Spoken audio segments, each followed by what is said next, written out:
Tio mà ngỏ thôi nhỉ.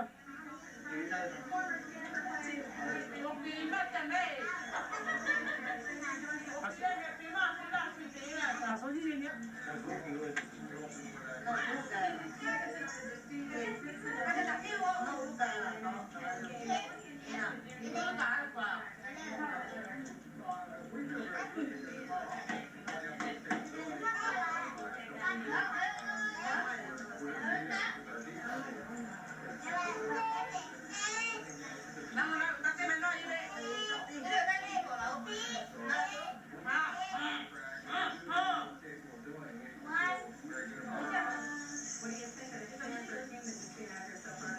Great. I'm very excited. Football team.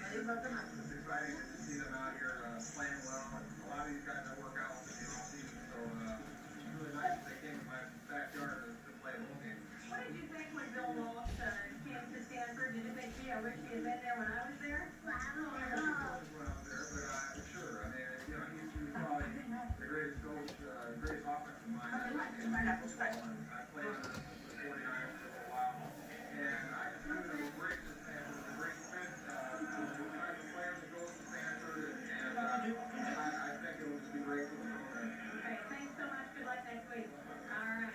Now for a completely different change of pace. The weather outside is not exactly frightful here, but it's winter just about everywhere else in the country. And the sports season has begun with the unveiling of two new indoor speed skating ovals, one in the U.S. and the other built in Norway for the Winter Games. The opening of Norway's new Olympic facility brought everyone out. The oval